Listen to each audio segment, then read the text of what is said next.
በሙሴ የተደረገው አስደናቂው ነገር የቀይ ባህር መከፈል ወይም ከሰማይ መና ስለመውረዱ ሳይሆን እግዚአብሔር ይወስደውና ሌላ ድንቅ ነገርን አሳይቶት ስለመለሰው እንደሆነ ያውቁ ነበር።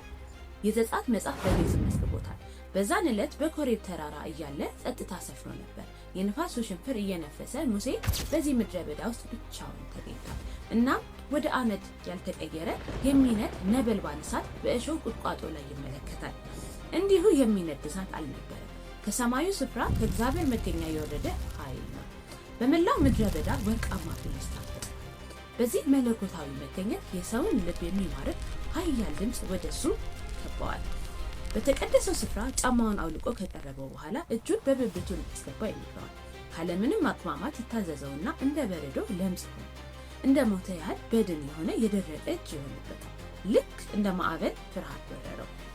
እግዚአብሔር ያልተቀበለውና ብቻውን የተወው ሊቀስፈው ያለ ያህል ይሰማዋል።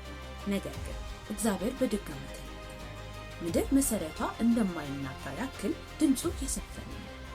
አትፈራ፣ መልሰህ ወደ ብብትህ አስገባው። ፈራ ተባ እያለ ቢሆንም ይታዘዘውና እጁን ጫን ብሎ ከከተተው በኋላ በድጋሚ ሲያወጣው ተንቀሳቀሰ። የቆዳውን መልክ ያዘ፣ ብርታቱ ተመለሰ። በድን ይመስል የነበረው እጅ አሁን ግን የደም ዝውውሩ እየተመላለሰ ሕይወት ያለው ሆነ። ስለዚህም ሙሴ እግዚአብሔር እየገሰጸው ሳይሆን ትውልድን የሚያልፍ እውነታን እየገለጠለት እንደሆነ ይገባዋል። እግዚአብሔር የተሰበረውን መጠገን ይችላልና የማይቻለውን ትንሣኤ ሊያደርግበት ይቻለዋል። ድካምን ወደ ብርታት መቀየር ይችላል። ከዛን ክስተት ጀምሮ ሙሴ በፈርዖን ፊት ሲቆም በራሱ እጅ እንደማይነካ ነገር ግን ሞትን ወደ ሕይወት መቀየር ስለሚችለው እግዚአብሔር ላይ እንደሚደገፍ ተረድቷል። እናንተ እድሳት፣ ሰብሮ መውጣት ወይም ተአምር እየጠበቃችሁ ከሆነ ኮሜንት ላይ ይህንን ጻፉ።